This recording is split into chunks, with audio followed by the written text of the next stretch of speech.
Assalamualaikum warahmatullahi wabarakatuh. PowerPoint ini menjelaskan tentang reksadana syariah oleh Evi Dwi Jayanti, NIM 175129. Pengertian reksadana syariah. Secara bahasa, reksadana adalah kumpulan uang yang dipelihara.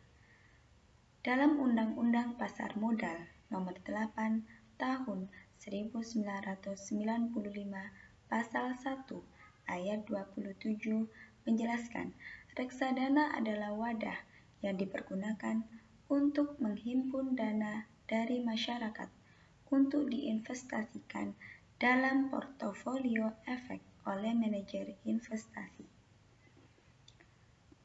Fatwa Dewan Syariah Nasional atau bisa disebut dengan DSN nomor 20/DSN/MUI/4/2001 menjelaskan reksadana syariah Islamic Investasi Funds adalah reksadana yang beroperasi menurut ketentuan dan prinsip-prinsip syariah Islam, wakil pemodal maupun antara manajer investasi dengan pengguna investasi. Setelah itu ada skema reksadana syariah. Di sini ada BAPAPEN, manajemen investasi, bank kustodian, investor, dan ada hasil investasi tersebut. Pertama ada BAPAPEN, singkatan dari Badan Penguasa Pasar Modal. Ini untuk mengawasi kegiatan dari pasar modal tersebut. Setelah itu ada manajer investasi dalam mengelola dana yang diberikan oleh investor tersebut. Nah, kemudian investor ini memberikan dananya kepada manajer investasi melalui bank kustodian. Bank kustodian merupakan lembaga yang bertanggung jawab untuk mengamankan aset dari perusahaan atau perorangan. Kemudian dana yang telah dititipkan tersebut diberikan kepada manajer investasi untuk mengelola dananya. Nah, dananya ini dikelola sesuai kesepakatan di awal. Biasanya hasil dari investasi tersebut berupa deposit, obligasi, saham, dan lain sebagainya. Setelah itu ada prinsip-prinsip umum reksadana syariah. Yang pertama ada prinsip investasi harus dilakukan dengan prinsip kehati-hatian. Yang kedua, tidak boleh melakukan spekulasi yang mengandung unsur gharar atau taghir yang berarti ketidakpastian. Yang ketiga, ada hasil investasi yang dibagikan harus bersih dari unsur non-halal. Tafrikul halal minal haram. Yang keempat, tidak melakukan tindakan sebagai berikut. Yang pertama ada najisi, yaitu penawaran palsu. Dan yang kedua ada bai al-ma'dum, yaitu melakukan penjualan atas barang yang belum dimiliki. Dan yang ketiga, insider trading, yaitu memakai informasi orang dalam untuk mengambil keuntungan dari transaksi. Setelah itu ada sejarah reksadana syariah. Di Indonesia, reksadana telah ada sejak tahun 1977 melalui PT Dana Reksa. Produk yang ditawarkan masih belum bervariasi seperti sekarang dan penyebarannya masih terbatas pada kalangan tertentu. Pada tahun 1997, perusahaan sekuritas milik negara PT Dana Reksa menjadi pionir dalam penerbitan reksadana syariah. Reksadana menjadi instrumen pasar modal pertama yang beroperasi sesuai syariah Islam dan sebagai langkah awal lahirnya pasar modal syariah. 3 tahun setelah lahirnya reksadana syariah, PT Dana Reksa kembali mengeluarkan instrumen syariah baru, yakni berupa JIT, sebuah badan saham syariah. Indeks ini memperdagangkan saham-saham perusahaan pilihan dengan ketentuan prinsip operasinya tidak bertentangan dengan saham syariah. Pesatnya perkembangan reksadana baik konvensional maupun syariah tidak terbatas dari kehadiran Undang-Undang tentang Pasar Modal Indonesia Nomor 8 Tahun 1995 yang bekerja sama dengan DSN yaitu Dewan Syariah Nasional yang diawasi langsung oleh DPS yaitu Dewan Pengawas Syariah. Diharapkan dengan munculnya badan-badan di atas agar semua pihak yang terlibat di pasar modal merasa dilindungi hak-hak masyarakat dari praktek perdagangan yang merugikan. Selanjutnya ada jenis-jenis reksadana. Di sini ada 8 jenis-jenis reksadana. Yang pertama ada reksadana syariah pasar uang, yaitu jenis reksadana yang pertama. Ini hanya akan menanamkan modal pada instrumen pasar uang syariah di dalam negeri dan atau efek syariah yang memberikan pendapatan tetap.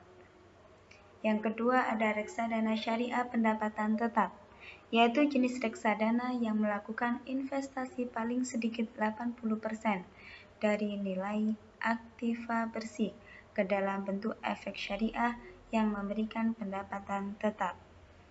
Selanjutnya yang nomor 3 ada reksadana syariah saham, yaitu jenis reksadana yang melakukan investasi paling sedikit 80% dari nilai aktiva bersih ke dalam bentuk efek syariah yang bersifat ekuitas.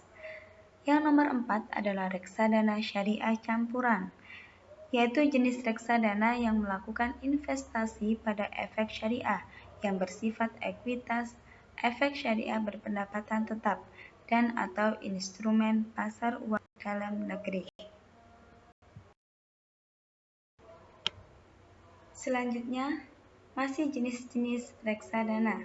Yang nomor 5 ada reksadana syariah terproteksi, yaitu alokasi investasi yang dilakukan oleh manajer investasi dalam reksadana jenis ini sebanyak 70% dari nilai aktiva bersih dalam bentuk efek syariah berpendapatan tetap. Selanjutnya yang nomor 6 ada reksadana syariah indeks, yaitu pengalokasian nilai aktiva bersih dalam jenis reksadana syariah indeks minimal 80% diinvestasikan dalam efek syariah yang menjadi bagian dari indeks syariah. Yang nomor 7 ada reksadana syariah berbasis suku, yaitu manajer investasi dalam reksadana jenis ini wajib mendapatkan nilai aktiva bersih dengan komposisi portofolio sebagai tidak kurang dari 85%. Dan yang terakhir adalah reksadana syariah berbentuk KIK, penyataan terbatas, yaitu reksadana dilarang untuk ditawarkan melalui penawaran umum. Lebih lanjut, jenis reksadana ini juga tidak boleh dimiliki oleh lebih dari 50 pihak. Landasan hukum reksadana syariah dijelaskan dalam Al-Quran, yaitu surat Ali Imran. Allah Subhanahu wa Ta'ala berfirman, Ya ayyuhalladzina amanu la ta'kulur riba ad'afan mudha'afah wattaqullaha la'allakum tuflihun. Yang artinya, hai orang-orang yang beriman, janganlah kamu memakan riba dengan berlipat ganda dan bertakwalah kamu kepada Allah supaya kamu mendapat keberuntungan. Quran Surat Ali Imran ayat 130. Selanjutnya adalah manfaat reksadana. Di sini ada 6. Yang pertama ada likuiditas, yaitu investor yang memberikan reksadana terbuka dapat menjual kembali kepada penerbitnya setiap saat, dan penerbit secara hukum wajib membelinya sesuai dengan harga pasar yang berlaku saat itu. Setelah itu, manfaat yang kedua ada transparansi informasi, yaitu reksadana wajib memberikan informasi atas perkembangan portofolio investasi dan pembiayaan secara berkesinambungan. Manfaat yang ketiga adalah pelayanan bagi pemegang saham. yaitu reksadana biasanya menawarkan daya tarik kepada pemegang sahamnya, misalnya melakukan reinvestasian terhadap dividen dan capital gain secara otomatis. Manfaat yang keempat adalah diversifikasi.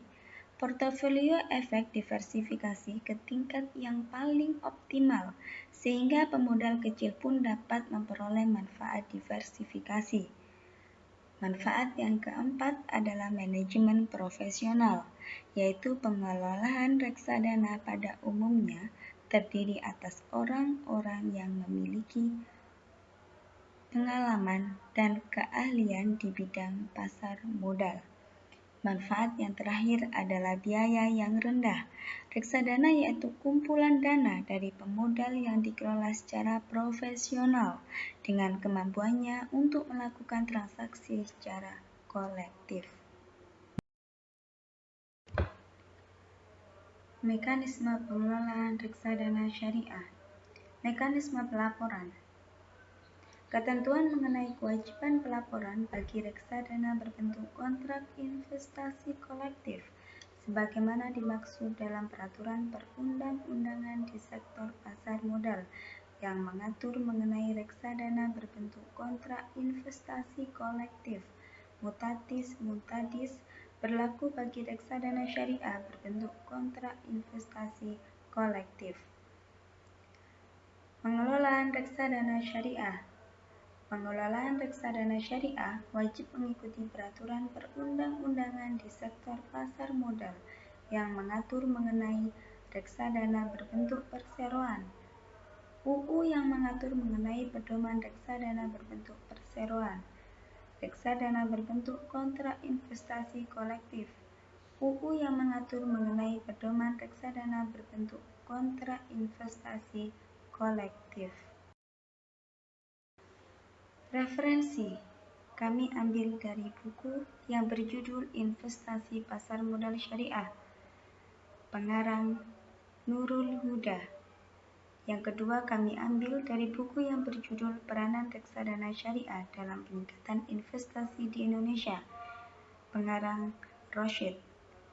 Yang terakhir, kami ambil dari buku yang berjudul Bank dan Lembaga Keuangan Syariah, pengarang Sudarsono.